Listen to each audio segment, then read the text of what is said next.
2014년에 LA에 있었습니다. LA에 지진도 일어났고, 또 제가 시드 선교회라는 곳에, 시드 인터내셔널 선교회 본부에 행정으로 있었습니다. 그래서 LA 다운타운에서부터 그 오렌지 카운티까지 버스를 타고 다녔어요. 그래서 1시간 반 정도에 걸려서 3년 동안 버스를 타고 다녔거든요. 근데 우리 상황이 제가 그렇게 일을 하지 않으면 안 되는 상황이었고, 저희 남편은 방송국에서 일을 했고, 방송국은 다운타운에 있었고, 시드 사무실은 오렌지 카운티에 있었는데 그 거리가 굉장히 길었고, 제가 그 프리웨이를 잘 운전을 못해서 버스를 타고 다녔어요. 그리고 그때 그 ISIS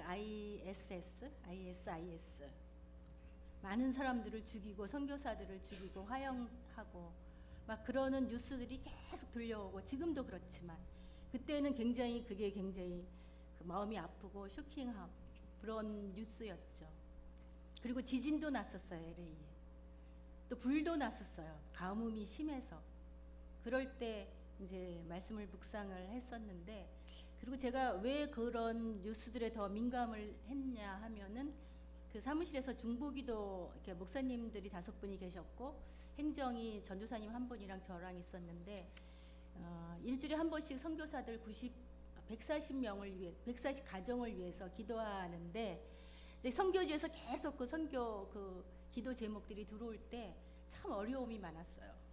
그래서 그 어려움도 저한테 다가왔었고, 그 이 땅의 소문들이 좋은 소식보다는 어쩌면 이렇게 이 땅의 소식들이 정말 이전에 겪을 수 없었던 그런 일들이 일어나야 하는가. 나는 1시간 반을 버스 타고 다니면서 하늘을 바라봤어요. 하늘에는, LA의 하늘은 굉장히 맑아요. 여기도 맑지만 비가 잘 안 오고, 근데 하늘은 각종 구름을 이렇게 띄우면서 너무나 그 넓게 그렇게 멋있게 그렇게 구름이 이렇게 그림을 그리고 있었어요. 그래서 가끔가다 하늘에 대고 하나님한테 물어봤었거든요. 하나님, 어떻게 살아야 돼요?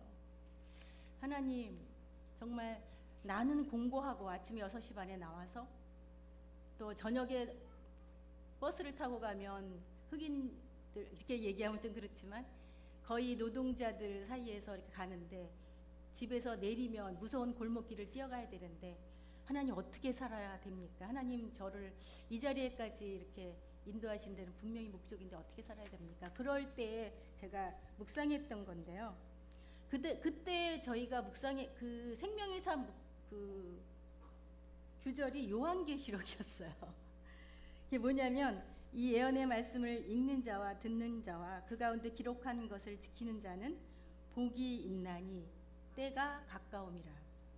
볼지어다 그가 구름을 타고 오시리라. 각 사람의 눈이 그를 보겠고 그를 찌른 자들도 볼 것이요 땅에 있는 모든 족속이 그로 말미암아 애곡하리니 그리하리라.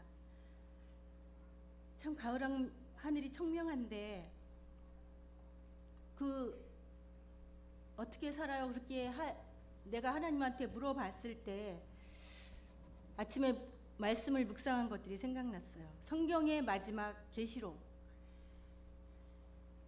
사도 요한이 쓴 거죠. 사도 요한이 예수님의 동생인가요? 아닌가요? 아니죠?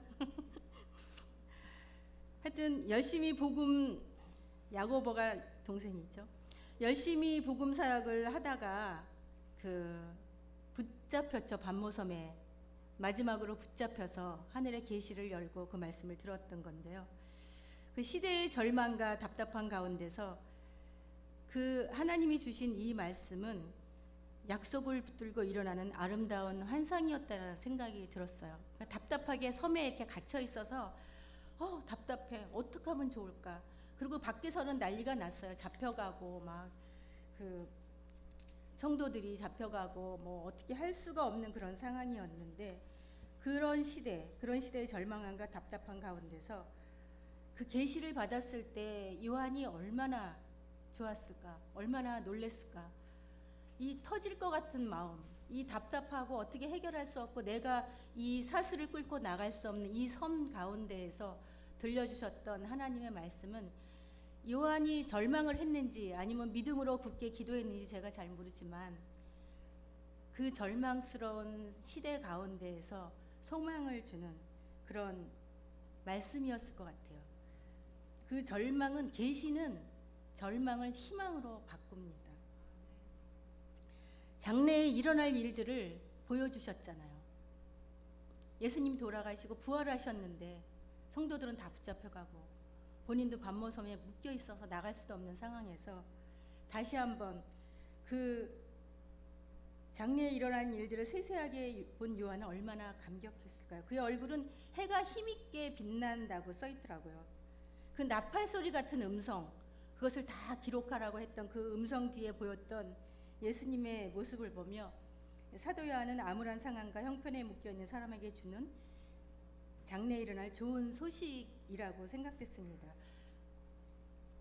그렇죠. 좋은 소식은 이미 우리에게 주어졌고 나에게 주어진 것이었는데 그 상황들, 그 시대에 일어났던, 그때 2014년 당시에 일어났던, 중보 기도할 때 막 부르짖고 기도했지만 그 다음에 또 뉴스를 보면 더 많은 사람들이 잡혀가고 더 많은 사람들이 죽임을 당하고 지진이 뭐 내일도 올 것 같은 그런 상황 속에서 하나님이 미리 보여주는 우리의 소망이 이 땅에 있는 것이 아니고 하늘에 있다라는 그런 것들을 보여줬을 때 내 마음이 다시 하나님을 향한 그런 마음으로 바뀌는 그런 큐티였던 것 같아요. 그래서 이 예언의 말씀을 읽는 자와 듣는 자와 그 가운데 기록한 것을 지키는 자는 복이 있다고 하신 것 같아요. 그 복이 나에게 임했다고 생각이 들었어요. 그 말씀을 읽는 순간에 내 상황도 내가 지금 이렇게 어려운 상황 속에서 인내를 배우게 하시고 기도를 배우게 하시고 말씀을 끝까지 지키어서 예수 그리스도 다시 오실 때에 그 말씀을 지키는 자, 듣는 자에게 복을 나에게 주신다. 그렇게 생각을 했습니다. 그렇게 큐티를 제가 한 거를 하나 읽었습니다. 그래서 이제 큐티에 대해서 큐티를 목사님이 아까 설명해 주셔서 이제 좋은 교회 또 많은 목사님들을 만났다 이렇게 설명을 해 주셨는데 뭐 아니라고 얘기를 할 수는 없어요. 저는 그 대학교 1학년 때 대학부 다닐 때 이전에 오카는 목사님이 대학부를 가리켰던 청년부를 다녔어요. 근데 그때 이제 모여서 큐티 나눔을 한 거는 아니고 이제 그룹 이렇게 우리 베드로 사랑방도 그룹으로 모여서 성경 공부하고 그러잖아요. 그리고 이제 나누고 그러잖아요. 그런 것처럼 말씀을 이제 한 구절을 같이 보고, 그러니까 본문을 같이 보고 서로 나누는 그런 시간들이 있었어요. 그래서 그런 나누는 시간들에서 그 말씀 구절을 보고 생각하고 나는 이런 것들이 마음에 와 닿았는데 자매님은 어떠한 것들이 마음에 와 닿았나요? 이렇게 서로 나누다 보니까 참 좋더라고요. 그래서 그것이 굉장히 좋았던 기억이 있어서 제가 큐티가 뭔지도 모르고 날마다 그 말씀을 보는 것들을 이렇게 기록하고 적고 이렇게 했었는데 그때의 나침판이라고 두란노에서 이렇게 큐티책 비슷한 게 나왔었어요, 실은. 근데 그거를 본 건 아니고 본문을 갖고 이렇게 하고 있었거든요. 그러다가 결혼을 하고 오늘의 교회가 85년도에 생겼거든요. 그래서 그때 이제 오늘의 교회를 저희 남편하고 이렇게 와서 느꼈던 것은 우리가 오늘의 교회를 85년부터 다니진 않았지만 이렇게 다니다 나중에 이제 이렇게 정식으로 이렇게 등록을 하고 다녔는데 두란노에서 큐티에 대해서 생명의 삶을 발견하고 큐티에 대해서 소개했잖아요. 근데 이제 저희가 배웠던 것 중에 하나가 큐티에 대한 정의가 어디서 나왔는가. 그래서 세계를 변화시킨 영적인 운동이 여러 가지가 있었는데 그중 하나가 1882년에 영국의 케임브리지 대학의 후퍼와 도르튼 및 몇 학생들이 시작했던 경건 훈련이었다 그래요. 자신들이 그리스도의 임의에도 불구하고 마음과 생활이 세속적인 경향, 세상적인 경향, 이렇게 그것에서 싸워서 이기지 못하는 그런 것으로 꽉 차 있는 것을 발견하고, 고등학교 다닐 때까지는 괜찮았는데 대학에 들어오니까 여러 가지 유혹도 많고, 그것을 이길 수 있는, 하루를 살아가면서 그것을 이길 수 있는 방법이 없다고 생각을 하고, 기도하고, 서로 기도하고 해결 방법으로 했던 것이, 이제 문 앞에 이렇게 콰이어 타임이라고 이렇게 써놓고, 그렇게 해서 거기에 들어가서 조용하게 기도하고 말씀을 읽었던 그 시간들이 콰이어 타임이라고, 처음 그 콰이어트 타임이라는 말을 썼다고 해요. 그냥 제가 배운 거예요. 제가 지어낸 건 아니고. 그래서 그것이 이제 콰이어트 타임의 약자가 큐티죠. 그래서 이제 큐티가 이제 거기서부터 시작됐는데, 이들이 경건 훈련을 꾸준히 하고 난 다음에 그 놀랍게도 7명이 다 중국의 선교사로 파송이 되었다고 해요. 하나님 말씀을 계속 들어서 하나님 음성을 듣다 보니까 이 말씀을 전하지 않고는 견딜 수 없다라는 그런 걸로 나갔던 거죠. 그 뒤에 이제 수많은 선교자들, 설교자들, 또 사역자들이 영성을 뒷받침해주는 경건 훈련의 방법으로 이것을 사용했는데요. 경건 훈련이라는 것이 꼭 큐티만 경건 훈련은 아니잖아요. 뭐 예배를 본다든가, 기도를 한다든가, 말씀을 읽는다든가, 또 그러한 모든 것들이 경건, 찬양을 한다든가, 이런 하나님 앞에 나오는 그 임재 가운데 나오는 것들이 다 경건 훈련인데, 특별히 말씀을 가지고, 말씀이 창세기부터 계시록까지 하나님의 온전함, 하나님의 완전함, 요즘에 에스겔서에서 그 성전에 그 측량하잖아요. 뜰 같은 거, 이런 것들을. 그랬을 때 그 완전한 하나님의 그 회복의 성전, 그런 것들을 그 측량하는 그런 것들을 보게 되는데요. 그 완전한 그 말씀을 가지고 하나님의 음성을 물론 직접적으로 들을 수 있고, 다른 쪽으로도 들을 수 있고, 또 예배 가운데서 들을 수 있고, 그렇지만 그 말씀을 내가 지속적으로 묵상하면서 하나님과 개인적으로 만나면서 그 하나님의 음성을 듣는다는 것이 참 놀라운 효과들이 있었던 것 같아요. 그리고 선교사들은 특별히 교회가 없잖아요. 누가 따로 설교해 주는 사람도 없고, 본인이 지속적으로 영성을 유지해야 되는데, 그때 참 중요한 것이 말씀을 날마다 묵상하는, 그래서 그 말씀을 잡고 하루 종일 하나님의 임재 가운데 사는 그런 것들을 사용했기 때문에 많은 그 영성학자들과 선교사들이 이 방법을 사용했다고 합니다. 우리가 보이는 세계는 굉장히 가깝죠. 보이는 사람은 가깝고, 근데 보이지 않는 하나님은 자주 잊어먹어요. 그래서 새벽기도 때 와서 말씀을 들어도, 또 주일날 목사님 말씀 참 좋잖아요. 그 말씀을 들어도 그것이 내 마음 밭에 깊숙이 들어와서 묵상되어져서 그것을 가지고 하루 종일 묵상하고, 그 안에서 내가 변화되어야 될 거, 또 회개해야 될 거, 이런 것들을 다 찾을 수 있으면 얼마나 좋겠어요. 근데 우리는 참 그 기억력이 그렇게, 또 우리 삶이 바쁘다 보니까 잊어먹고 살기도 하고, 또 일주일에 그 한 번씩 듣고, 또 아침에 듣고, 또 수요일날 듣지만 어떤 분들은 안 그러는지 모르지만, 또 저는 나가면서도 잊어먹을 때가 많이 있고, 또 재밌는 얘기만 머릿속에 이렇게 남을 때도 많더라고요.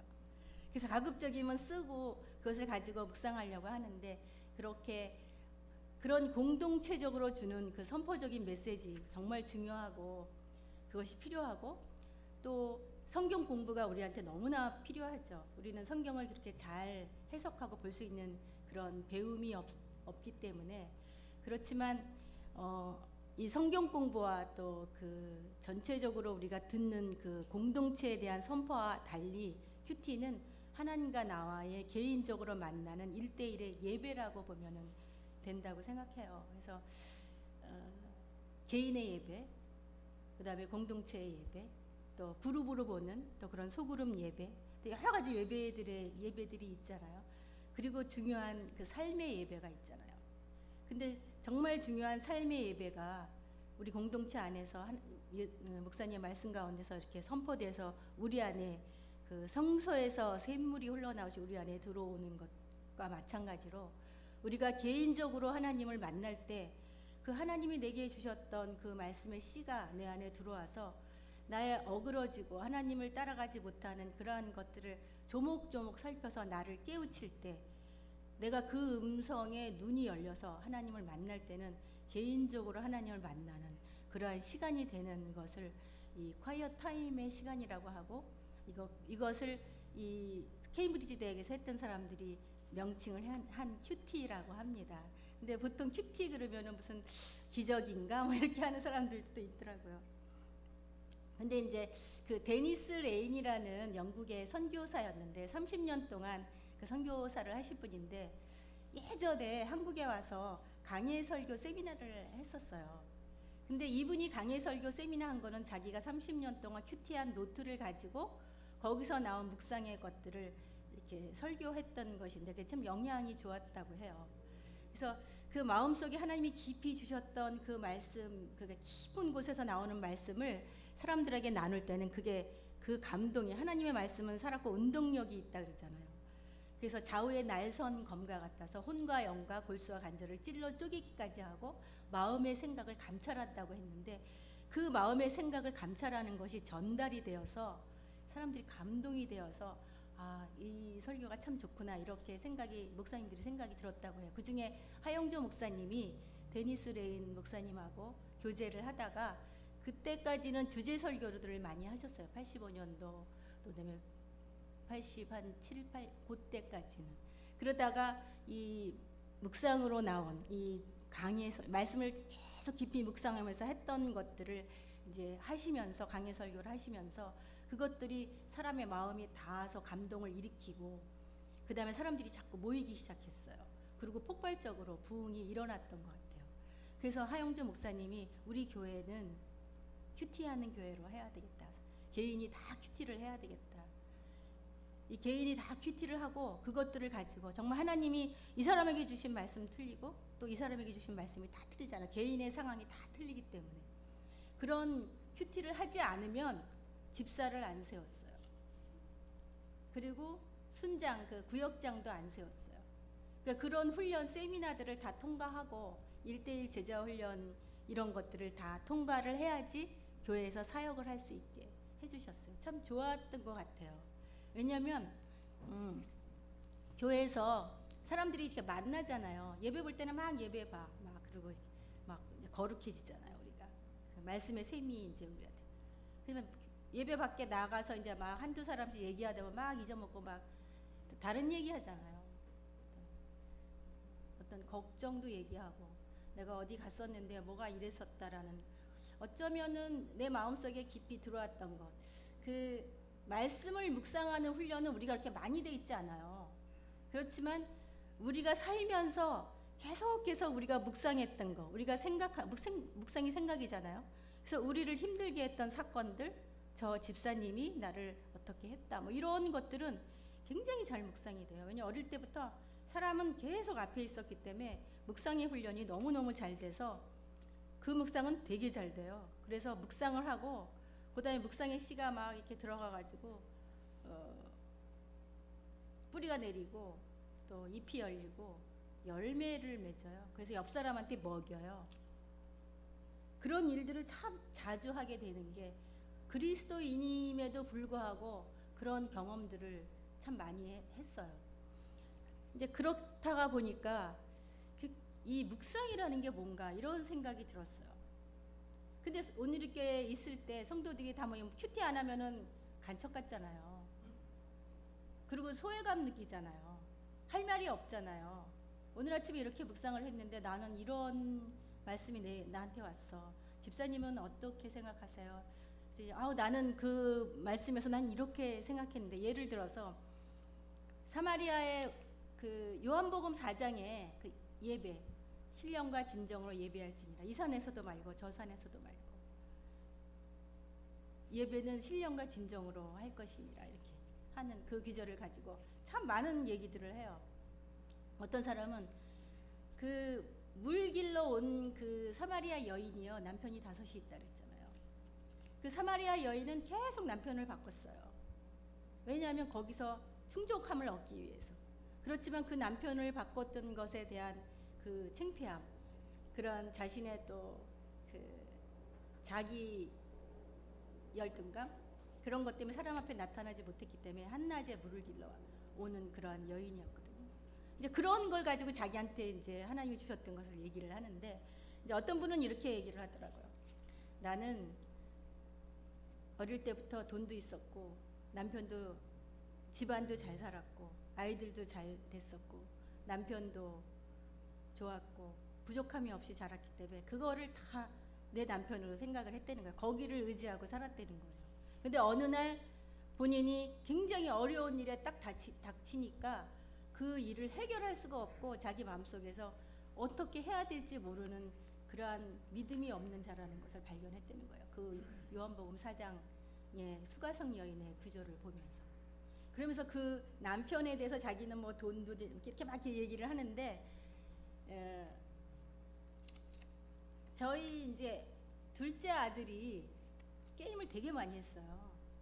근데 제가 그 둘째 아들을 위해서 기도를 되게 많이 했거든요. 그 제 힘으로 어떻게 할 수가 없는 부분이더라고요. 애들이 게임 다 하잖아요.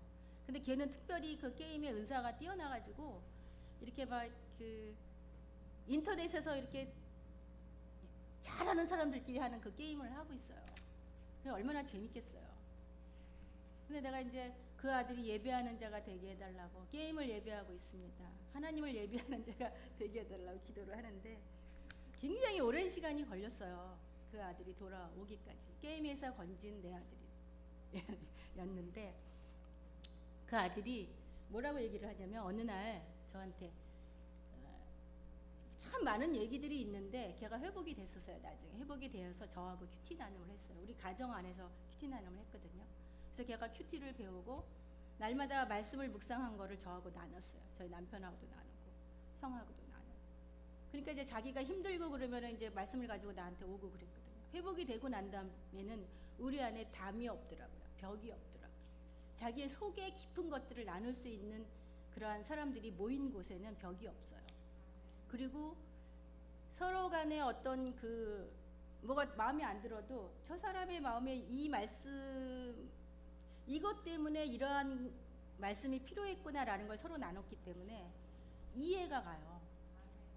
그러니까 그 아들이 이제 그 아들의 얘기는 너무 길어서 다음에 기회가 생기면 큐티 세미나가 하게 되면 혹시 할지 있을지 모르지만 나중에 하고 그 아들이 뭐라고 묵상을 했냐면 이 기절을 가지고 자기가 엄마 그러더니만 수가성 여인 그 말씀 말이야. 그래서 수가성 여인 그래 거기 신령과 진정으로 예배하라는 예배 구절이잖아.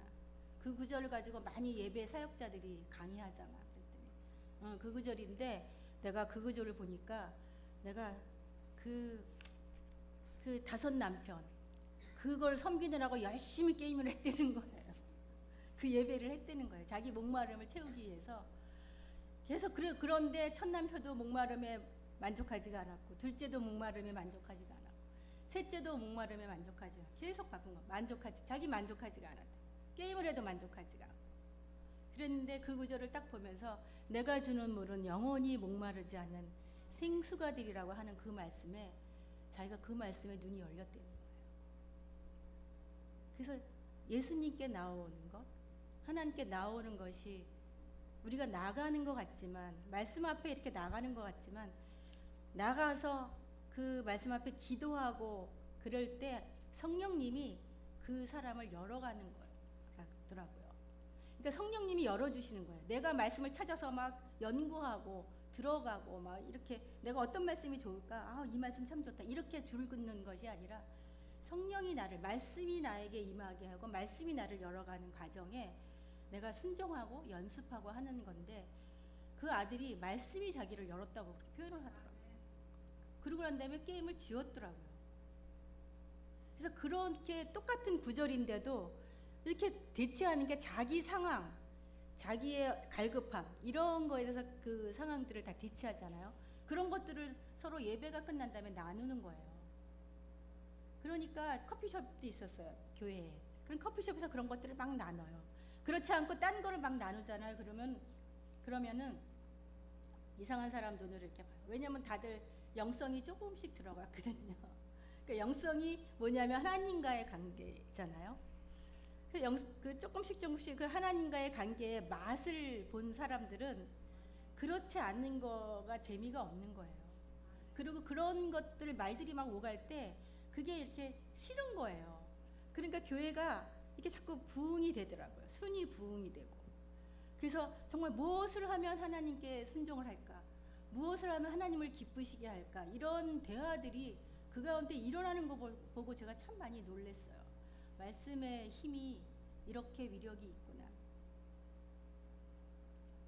근데 이제 하나님의 음성을 듣는다는 게 쉽지는 않아요. 큐티를 한다는 것이 쉽지는 않지 않아요? 왜냐하면 굉장히 바쁘잖아요, 여러분들 생활이. 그리고 그 자리에 앉아서 꾸준히, 그러니까 큐티를 3주간에 꾸준히 할 수 있는 것도, 그것도 참 혼자서 이렇게 같이 이렇게 하는 사람들이 옆에 있으면 좀 더 낫죠. 왜냐하면 같이 힘이 되어주고 더 나눌 수 있는 기회가 있으니까. 근데 혼자서 꾸준히 그렇게 처음에 교회에 와서 이렇게 하는 사람들이 할 수 있는 거는 쉽지는 않거든요. 그럼에도 불구하고 이 케임브리지 대학의 이 사람들이 자기의 그 세속적인 경향, 그러니까 아까 제가 얘기했던 그 세상의 일들은 참 많이 묵상하고 바로 훈련이 되고 바로 열매를 맺는데, 이 하나님을 묵상하는 훈련, 그 하나님의 임재에 들어가서 그 말씀을 가지고 하루 종일 묵상할 수 있는 거는 굉장한 복인데, 그것들을 맛보아 아는 사람들이 결국은 하나님께 헌신하고 순종했던 거거든요. 그래서 그거는 훈련이 굉장히 필요한 거예요. 그래서 우리한테 경건의 여러 가지 모양도 있고 모습도 있지만 정말 그 사람 안에, 마음의 깊은 중심 안에 뭐가 들어있는지는 우리는 아무도 몰라요. 그 사람의 영성이 어느 정도인지 우리는 판단하면 안 돼요. 하나님만이 아시고, 또 본인이 정말 하나님 앞에 순종하겠다고, 하나님 앞에 내 자신을 드리겠다고 그렇게 나가서 그 하나님을 맛보아 안 경험이 있는 사람들을, 하나님의 사람들을 우리가 업신여기고 과소하게 판단할 수가 없기 때문에 그 나눔들이 굉장히 좋았던 것 같아요. 8시네요.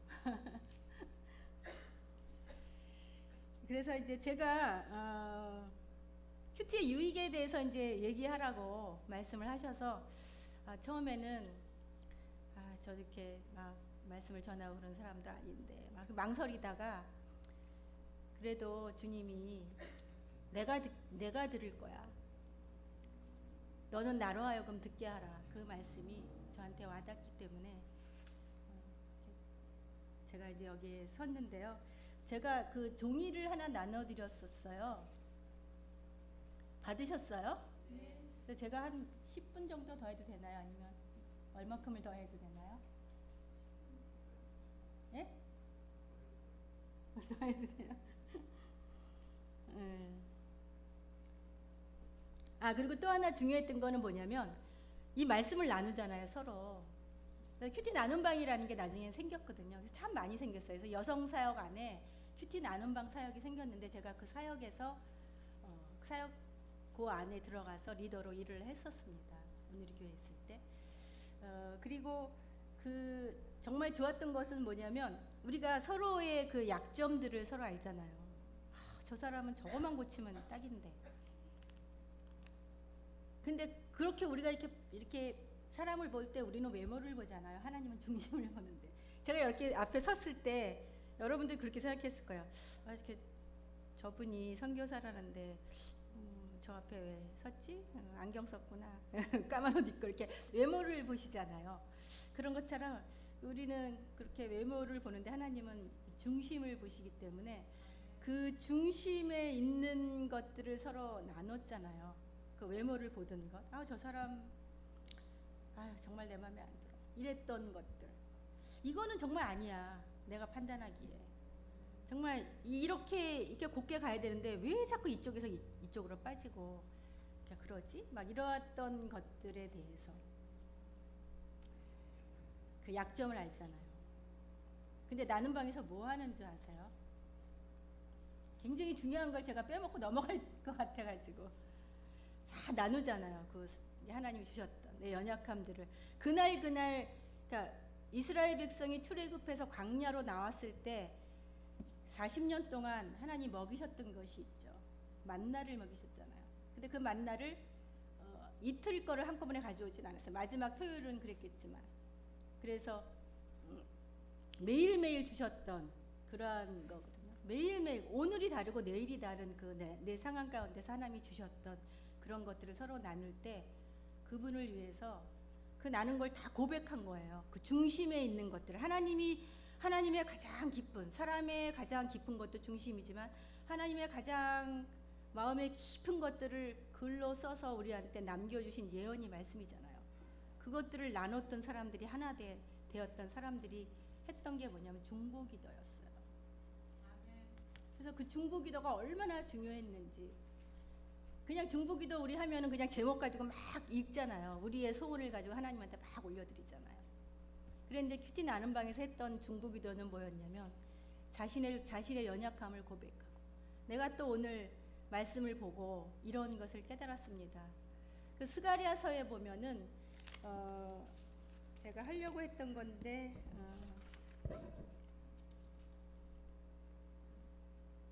스바냐 2장을 읽다가 그 옛날인데요. 제가 어릴 때인데요. 하나님의 책망을 들었거든요.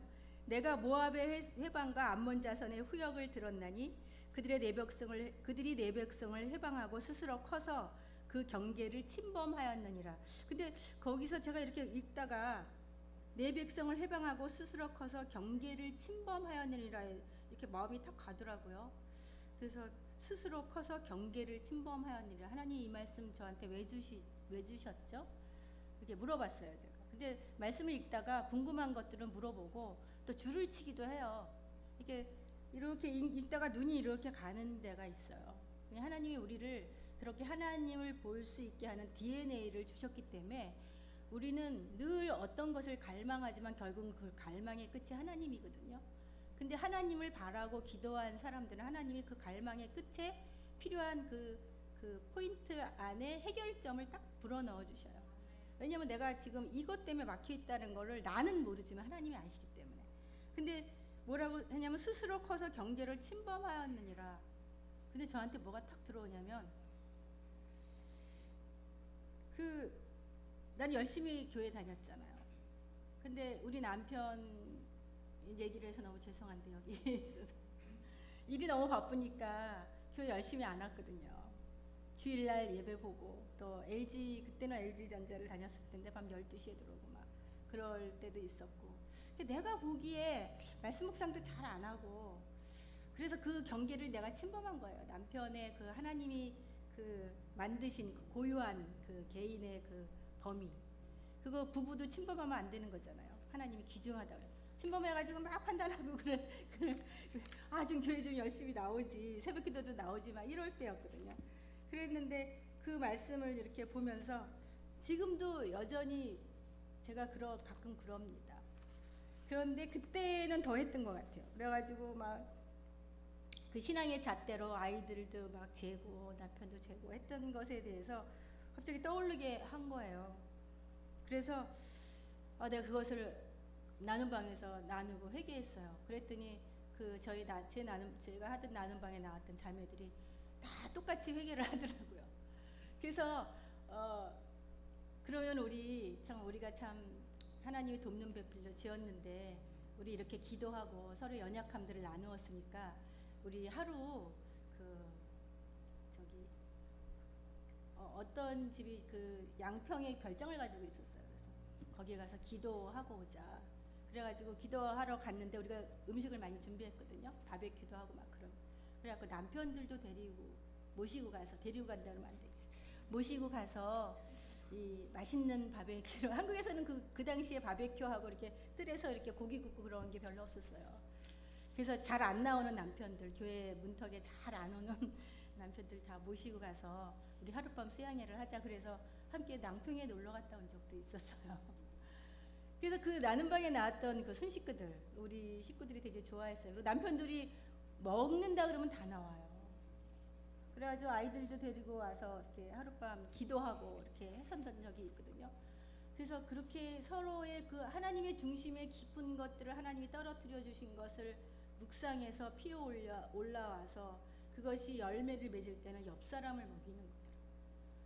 그러니까 내가 인간적인 세속적인 생각으로 피어 올라와서 옆 사람을 힘들게 하는 세속의 경향이 우리 안에도 충분히 있고, 하나님의 말씀을 계속 묵상하면서 그것을 내가 그 발화가 되어서 나와서 열매를 맺어서 옆 사람한테 주는 것은 전도거든요. 그러한 것들이 중보 기도의 힘으로 들어왔어요. 그래서 중보 기도들을 얼마나 열심히 했는지 그 기억이, 저는 그게 너무 좋았었기 때문에 저희가 캐나다 이민을 갈 때 우리 남편이 참 그 경제적으로도 좋았고, 그때 그 아리랑 TV를 다녔었는데 그런 그 위치적으로도 괜찮았고 그랬을 때 이민을 딱 가자 그러더라고요. 그 다른 그때가 그 IMF가 터지고 나서 1년 뒤였는데 우리는 굉장히 좋은 직장을 하나님 주셔서 갔었어요. 근데 이민을 가자고 하더라고요. 근데 그때 저희가 이민을 가기 전에 YM에서 하는 DTS를 둘이 다 했었거든요. 우리 남편은 강남 DTS를 했고 저는 오누리교회에서 하는 DTS를 했는데, 그때 DTS가 끝나고 난 다음에 선교훈련 갔다 오잖아요. 그래서 외국으로 이제 15일 아울리치 갔다 오고 하면서 이런 선교에 대한 마음이 많이 일어났었어요. 그래서 이민을 가는 게 아니고 선교를 가야 되는데 이렇게 주변에서 많은 얘기를 했었어요. 중국으로 가든지 뭐 중국 선교사는 중국으로 가라고 그랬는데, 그렇게 선교사로 나선다라는 선교에 대한 마음은 있었지만 그렇게 가지는 못했었어요. 그래서 이민을 가자 그래서 이민을 갔는데, 이제 교회에서 저희가 이제 교회에서 하는 훈련들을 많이 했기 때문에 선교사도 있지만 평신도 사역자들도 세워줘서 파송을 했었어요. 그래서 그 10,000명 이상 모인 그 오누리교회 본당에서 저희를 파송시켜 줄 때 지역에서 배웠던 것들을 가지고 훈련하는 그런 사역자로 쓰라고 안수기도 해주시고 저희가 이제 떠났어요. 그래서 그 하나님을 맛보아 아는, 그 하나님을 맛보아 한다라는 게 그냥 뭐 말씀을 읽고 이렇게 하는 것이 아니라 중심에서 하나님이 나를 만지시고 만나주시고 했던 것이, 이게 경험해보지 않으면 몰라요. 왜냐하면 큐티에 대해서 막 이상하게 생각하고 그거 이상한 거 아니야 이렇게 말하는 사람도 있고, 또 그냥 구원을 받고 예수를 믿었으면 되지 그렇게까지 해야 될 필요가 있어 이렇게 말하는 사람도 많은데, 그게 그 구약시대에 구약시대였나? 제가 지금 막 떠오르는데 하나님의 선하심을 맛보아 알지어다 이런 구절이 있어요. 그 맛보아 아는 사람은요 그거를 그렇게 잘난 척하고 내가 이렇게 했어라고 말할 수는 없지만 그게 너무 좋아서 그거를 말을 안 할 수가 없어요. 그래서 이제 우리가 캐나다 밴쿠버로 이민을 갔는데 그때 첫 번째 했던 사역이 큐티 사역이었어요. 근데 그때도 하나님이 저에게 말씀을 주셨는데 그게 저는 지금의 부르심이라는 걸 몰랐어요. 그게 마태복음 28장 마지막 장이었는데, 예수님이 그 무덤에 이제 갇히셨잖아요. 무덤에서 돌아가셨잖아요. 그러고서 안식일이 지나고 첫날 새벽 미명에 막달라 마리아와 또 다른 따르는 마리아가 무덤에 이렇게 갔어요. 갔는데 무덤이 열린 거예요. 무덤이 열렸는데 너무나 두렵고 떨리고 예수님 시체가 어디 간 게 너무 막 이들이 막 울었다고요. 울었는데 천사가 나타나서 왜 거기서 떨고 있느냐고, 빨리 가서 제자들에게 알리라고. 그래서 다른 박질에서 제자들한테 가서 알리는 마리아에게 그런 구절을 묵상을 했어요. 가서. 근데 그 말이 그렇게 마음에 와 닿더라고요. 저한테. 빨리 가서 제자들에게 알려라. 예수님의 부활을 알려라. 근데 밴쿠버가 그때요 굉장히 비가 많이 왔어요. 일주일에 6번 비가 왔어요. 그러니까 이민자들이, 한국에서는 그렇게 비가 많이 안 오잖아요. 그리고 밴쿠버는 굉장히 조용한 도시예요. 묵상이 너무너무 절로 되는 데예요. 산과 호수와 강과 들과 이런 데 걷다 보면요 너무너무 좋아요. 저한테는 너무너무 맞았어요. 비가 와도 저는 좋았거든요. 그런데 우울증 환자가 너무 많았던 거예요. 그래서 큐티 사역이 시작됐는데 하루는 이제 동네에 이렇게 거닐고 있는데 어떤 한국 분이 저한테 다가왔어요. 한국 사람이냐고. 그래서 맞다고 그랬더니 자기가 너무너무 이민이 오기 싫었는데, 자기 한국에서 너무 잘 살았는데 이민이 오기 싫었대. 남편 따라서 이민 왔대요. 근데 너무 갈급하대요. 근데 한국 교회를 다니지 않고 외국 교회, 영어 하기 위해서 외국 교회를 다니다 보니까 자기가 성경 공부도 하고 싶은데 그런데 모임이 있었으면 같이 갔으면 좋겠대요. 그래서 이제 그분 어느 교회 다니셨어요? 그분도 굉장히 뭐 강남에 분당에 큰 교회를 다녔더라고요. 그래서 말씀 묵상을 해보신 적이 있냐고, 자기가 들어는 봤다고 그렇게 얘기를 하더라고요. 그래서 그분하고 이제 시작을 했는데 제가 이 말씀을 묵상을 했잖아요. 마태복음 28장. 그래서 그 말씀을 묵상하고 그분을 만난 거예요. 제가 스스로 나가서 사람을 막 구한 것도 아니고. 그래서 만나고 나서 그분하고 말씀을 나누면서 이게 정말 예수님을 따라다니는 무리들이 많았지만 제자들은 정작 많지는 않았잖아요. 제자들은 예수님과 같이 동행하는 사람들이 제자거든요. 무리들은 예수님이 본인들한테 좋은 것들을 해주는 그것 때문에 쫓아다녔지만 예수님과 끝까지 동행하지는 않았고, 그 제자들에게 가서 알리라고 하신 그 말씀이 이게 이건가? 막 그런 생각이 드는 거예요. 적용하는 그런 점에서. 그랬는데 이제 그분하고 이제 묵상을 계속 하면서 이제 아까 자신의 상황이 어렵고 힘들 때에 하나님 말씀으로 이렇게 세워지는 과정들을 한 사람 두 사람 이렇게 들어오기 시작했어요. 이제 그렇게 시작했던 그 나눔박이 제가 그 말씀을 가지고 그렇다면 내가 이것을 가지고 기도를 해야 되겠다 싶어서 우리 남편하고 같이 밴쿠버에서 가장 높고 그 다음에 동서남북이 보이는 산으로 올라갔어요. 그래서 YM에서 배운 것처럼 땅밟기 기도를 했어요. 그래서 동쪽으로 가서도 기도하고 서쪽으로도 가서 기도하고 남쪽으로도 가서 기도하고 북쪽으로도 가서 기도해서 이 땅에 우울증을 가져오고 이 땅에 말씀이 임하지 않고 세상에 그런 염려와 근심과 두려움이 임하게 하는 그러한 사단의 영들을 물리치고 말씀이 살아서 움직이는 그러한 일들이 일어나게 해달라고 기도를 했었습니다. 동서남북에 이런 말씀 운동이 일어날 수 있게 해달라고 기도를 하고 제가 잊어먹었거든요. 그랬는데 동서남북, 그러니까 밴쿠버는 1시간 거리면 다 동서남북에서 다 모일 수가 있어요. 동서남북에 큐티 나눔방이 18개가 나중에는 생겼어요. 그래서 4년 동안 그 큐티 나눔방을 하고 이렇게 많이 하다가 보니까 성경 공부가 필요했었어요.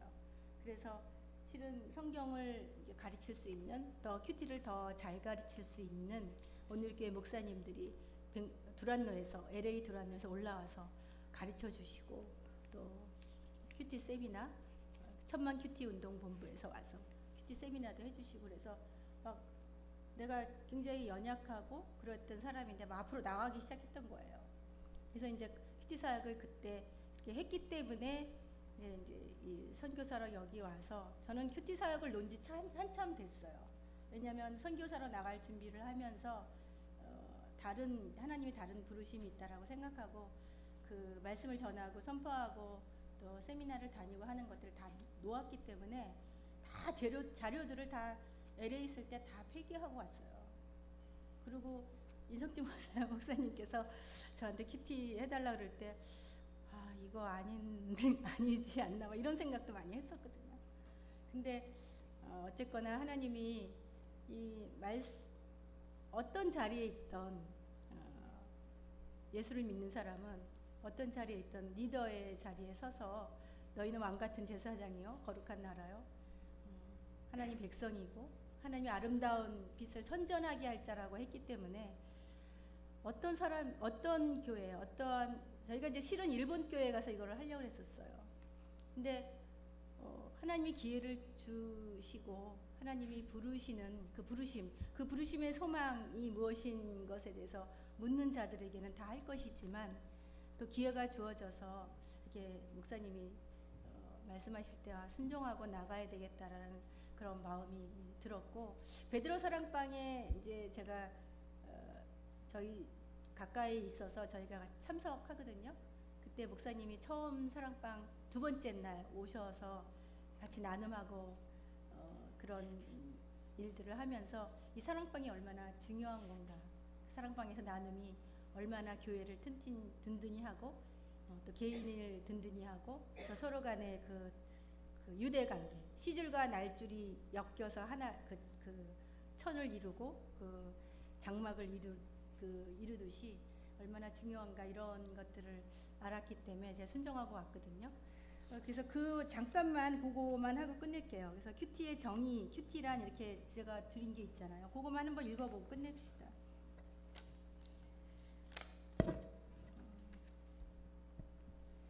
큐티의 정의, 그리고 A번 이렇게 써있죠.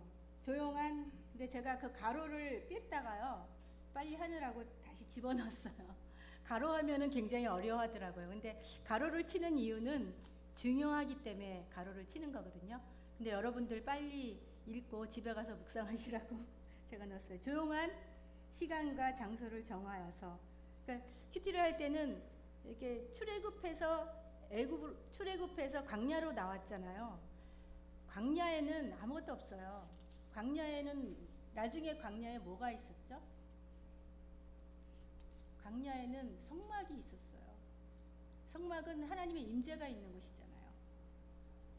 그러니까 그 하나님의 임재가 있는 곳으로 나가야 되는 거예요. 광야는 아무것도 없는 곳, 조용한 곳.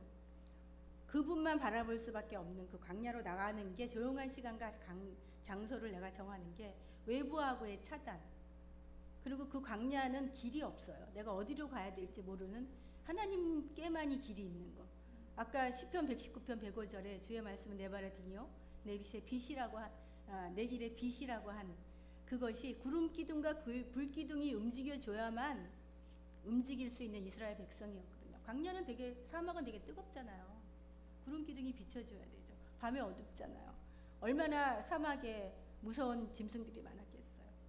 그런 것들을 지켜주는 하나님이 임재함이 있는 것. 광야에는 성막이 있잖아요. 그것처럼 하나님이 임재할 수 있게, 나하고 하나님하고 단둘이 대면할 수 있는 시간을 만들어야 된다. 근데 이 큐티를요, 그렇게 생각하면은 너무 이게 길게 해야 된다고 생각하지만 하루에 30분 정도만 시간을 내서, 내가 전화 벨소리가 들리기 전에 내가 눈을 뜨고 새벽기도 다녀와서 내가 조용한, 그것이 새벽이 안 되는 사람은 저녁이라도 낮에라도 나 혼자 있을 수 있는 시간을 따로 떼어내는 거예요. 그래서 주님을 만나기 위한 환경적인 준비를 하는 게 조용한 시간과 장소고요. 이게 우리 생명의 삶 그 묵상지 앞에 있어요. 맨 앞에 보면 매달마다 그게 있는데 많이 들여다 보셨을 거예요. 그리고 B번에 보면 그래서 매일 만나야 돼요, 하나님을. 어제 하나님을 만났고 어제의 말씀이 오늘 나의 상황과 또 다를 수가 있어요. 오늘 또 어떤 상황이 닥칠지 몰라요. 오늘 또 누가 나를 괴롭힐지 모르고, 오늘 또 내가 누구를 괴롭힐지 모르는, 또 나한테 어떤 두려움이 생길지. 우리가 두려움과 염려라는 거 있잖아요. 그 세속적인 경향이거든요. 갈라디아서 5장 17절에 보면은 그런 말씀이에요. 육체의 소욕은 성령을 거스리고 성령은 육체를 거스리냐니 이들이 뭐라고 나와있죠? 서로 대적함으로 너희의 원하는 것을 하지 못하게 하려 함이니라, 이렇게 돼 있거든요. 그래서 그런 그 두려움과 염려들이 육체의 소욕인데, 그 하나님을 만나는 것, 그 유진 피터슨은 이렇게 얘기했다고 해요. 영성학자였던.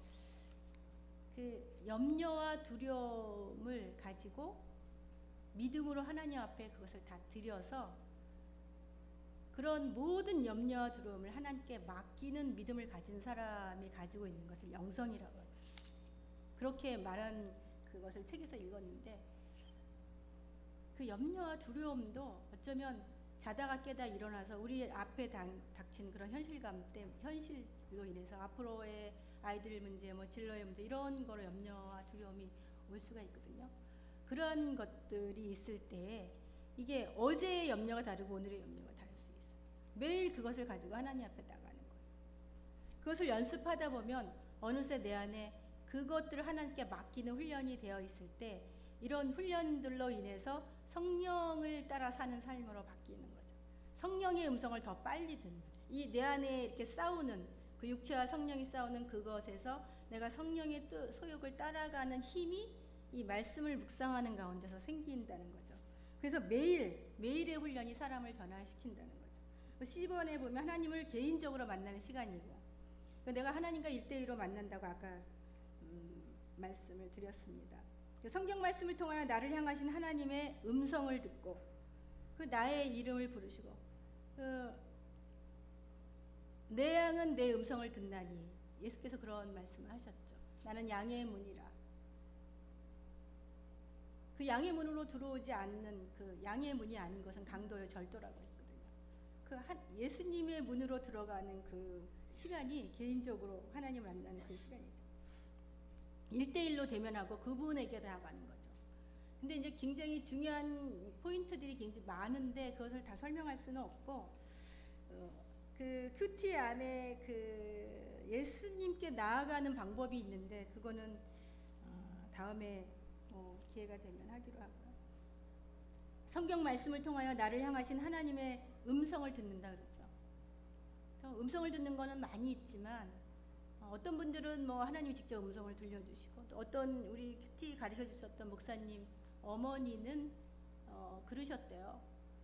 절에 다니시고 그 아들이 목사님인 것에 대해서 굉장히 막 핍박하고 그러셨대요. 근데 어느 날 하나님이 요한복음, 하나님이 부엌에서 설거지하는 요한복음 3장 16절 그렇게 얘기하더래요. 그리고 베드로전서 2장 그렇게 얘기하시더래요. 그래가지고 그 음성을 듣고 막 그 아들의 성경책을 찾아봤대요. 요한복음 3장 16절 아시죠? 그 베드로전서 2장 9절 아시죠? 너희는 왕 같은. 그리고 나서 그 아들이 믿는 하나님인가 보다 그러고선 중보하고 나중에 정말 권사님 되시고 많은 일들을 교회에서 하셨다고. 근데 그렇게 모두가 다 그렇게 들으면 얼마나 좋겠어요. 근데 그런 방법도 있지만 뭐 누구에게나 오는 것은 아니죠. 그렇지만 정말 하나님이 중심에서 나온 그 말씀으로 듣는 것은 경건하기도 하지만 또 다른 곳에 치우치지 않는. 그래서 막 제가 큐티 한다고 이렇게 했을 때 여러 가지 말들이 있기는 했지만 어떤 목사님, 밴쿠버에 있을 때 어떤 목사님이 큐티하면 안 된다고 막 그렇게 하시는 목사님이 계셨어요. 개인적으로 막 말씀을 이렇게 해석하면 안 된다고. 그래서 그 목사님을 제가 만났어요. 일본 선교사님이셨는데 만나서 그분하고 많이 대화를 나눴는데 그분이 나중에 그러시더라고요. 내가 들어보니까 다르네요. 이렇게 얘기를 하시더라고요. 그래서 내가 감사합니다. 이렇게 얘기를 했어요. 근데 그게 그분이 어떤 게 선입감으로 얘기를 하셨지만 그분도 큐티를 하시는 분이에요. 대화를 하다 보면 말씀을 많이 묵상하시는 분이거든요.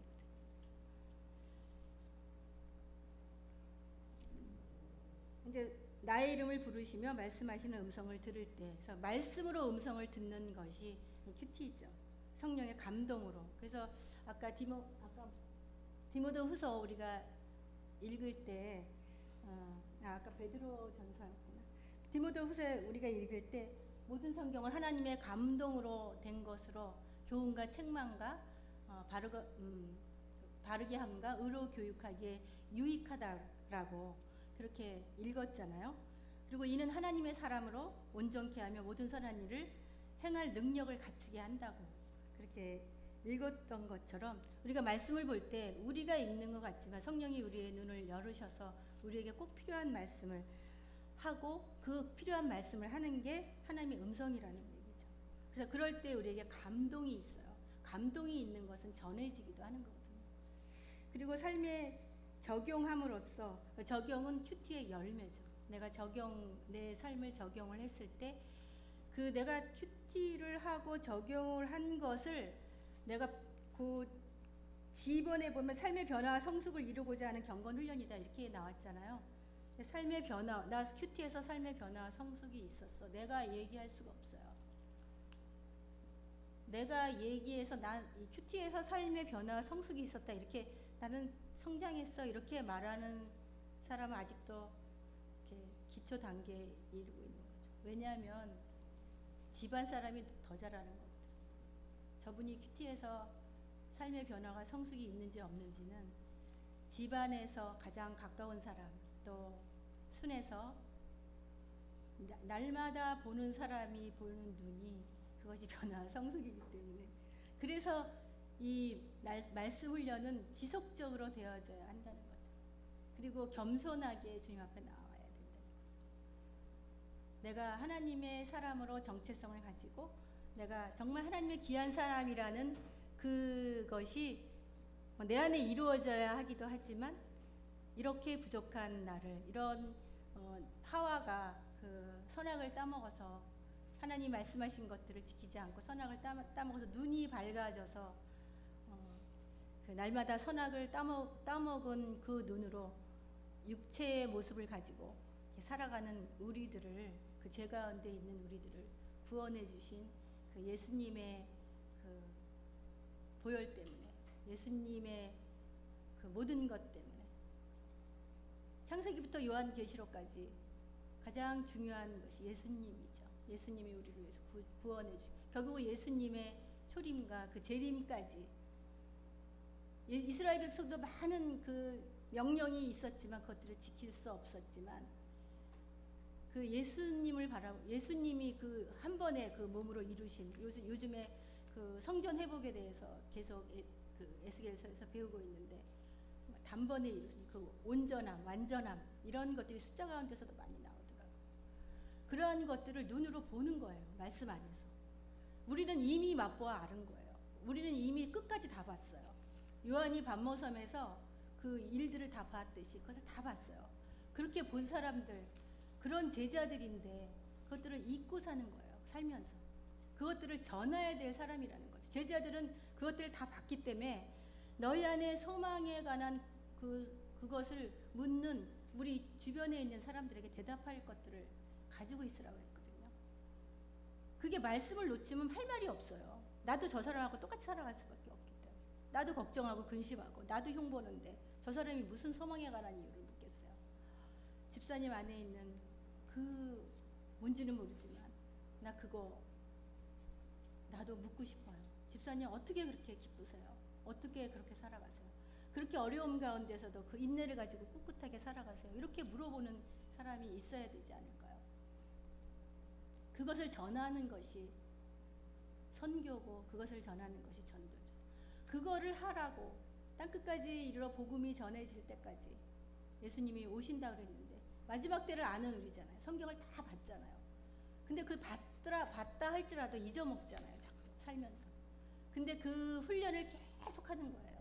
말씀 안에서 어떻게 이스라엘 백성들이 이끌어내셨고, 그들이 정말 하나님이 다시 성전을 회복하셨는데 다시 성전이 무너졌고, 그 무너진 성전을 바라보면서 에스겔이 보는 환상은 완전한 성전을 다시 회복하는 거였잖아요. 실제적으로 성전이 다 회파됐는데 얼마나 마음이 답답하고 힘들었겠어요. 그런데 보여주셨던 그 성전은 완전한 성전이잖아요. 그 성전에서 이제 47장 정도 가면은 성전에서 생수의 강이 흘러내리잖아요. 발목, 무릎, 또 수영할 수 있는 그러한 것들이 앞으로 큐티 안에서 나오잖아요. 우리 생명이상 아침에 새벽 기도에 나오세요. 새벽에 나올 수 없으면 묵상하시고 말씀 보세요. 그런 것들을 우리 안에 이미 주셨기 때문에 우리는 이미 복을 받은 자고, 그 복을 선전할 자들이거든요. 우리는 그 자리에까지 나아가야 합니다. 교회의 교인으로, 하나님의 사람으로 들어온 모든 그리스도의 제자들은 그 자리에까지 나가야 합니다. 그래서 이 묵상의 훈련, 이 큐티의 훈련을 그 교회, 제가 다녔던 교회에서 참 많이 강조했고, 또 선교사들을 많이 보냈고, 또 부족하지만 저희도 이 땅에 선교사로 왔습니다. 네, 그런 일들이 에덴교회에 참 서로 나누고 서로 힘이 되고, 말씀을 가지고 서로 나누면서 너무나 감사하고 중보기도 하고, 교회를 세우고 교회의 유익이 되고, 개인의 유익이 되고, 더 나아가서는 가정의 유익이 되고, 또 내가 어느 곳에 서 있든지 파수꾼으로서 이 답답하고 또 암담한 시대에 사람들을 일으켜 세워서 소망을 바라보게 하는 그런 자들로, 그런 성도들로, 그런 교회의 일원들이 되기를 진심으로 간구하고 기도합니다. 기도하겠습니다.